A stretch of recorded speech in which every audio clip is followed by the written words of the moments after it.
बड़ी खबर, केंद्र सरकार ने बड़ा फैसला लिया है। Mahatma Gandhi national rural employment guarantee act यानी कि मनरेगा में कई बड़े बदलाव किए हैं। इसके साथ ही ग्रामीण मजदूरों के लिए एक बड़ी और राहत वाली भी घोषणा हुई है। सरकार का कहना है कि इससे गांव में रोजगार की सुरक्षा और मजबूत होगी। अगर आप भी मनरेगा योजना से जुड़े हैं तो जान ले सरकार ने इस योजना में क्या बड़ा बदलाव किया है। अब सबसे पहले तो देखिए, सरकार ने इस योजना का नाम भी बदल दिया है। पहले योजना का नाम मनरेगा था, लेकिन अब केंद्र सरकार ने इस योजना का नाम बदलकर पूज्य बापू ग्रामीण रोजगार योजना कर दिया है। वैसे आपको जानकारी के लिए बता दूं, मनरेगा योजना को साल 2005 में केंद्र सरकार द्वारा शुरू किया गया था। वहीं देखिए, योजना में नाम के साथ और भी कई बड़े बदलाव किए गए हैं। दरअसल जहां पहले गारंटी वाले रोजगार के दिनों की संख्या 100 थी, अब उन्हें बढ़ाकर 100 से बढ़ाकर 125 दिन कर दिया है।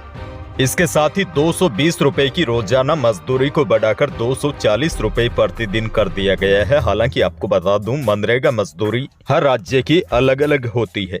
देश के कई राज्य तो ऐसे हैं जहां 400 रुपए तक मजदूरी मिलती है।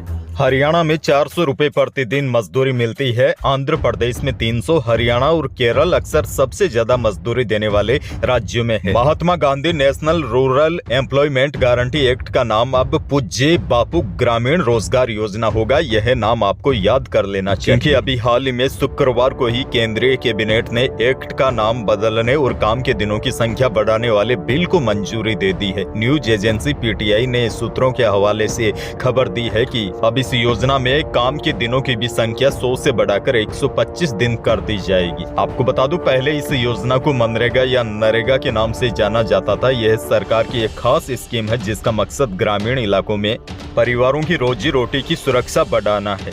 और भी सरल भाषा में आपको समझाऊं तो पहले इसे महात्मा गांधी राष्ट्रीय ग्रामीण रोजगार गारंटी अधिनियम कहते थे। अब इसका नाम बदलकर रखा गया है, जो पूज्य बापू के नाम से जाना जाएगा। और पहले इस योजना में सरकार एक परिवार को साल में 100 दिन का काम देने की गारंटी देती थी। अब सरकार ने फैसला किया है कि साल में 125 दिन तक काम मिलेगा। और सबसे बड़ी बात यह है, सरकार ने योजना के तहत मिलने वाली मजदूरी को भी बढ़ाकर लगभग 240 रुपए प्रतिदिन तय करने का प्रस्ताव रखा है। तो यही छोटे और कुछ बड़े बदलाव हुए हैं। बाकी मनरेगा योजना को लेकर जो सरकार नई गाइडलाइन जारी करेगी, नाम बदलने के बाद इस योजना में और क्या बड़े बदलाव होते हैं, उसको लेकर मैं अलग से आपको पूरी डिटेल के साथ सरल भाषा में समझाने की कोशिश करूंगा। इस योजना में और क्या नए नियम और बड़े बदलाव होते हैं।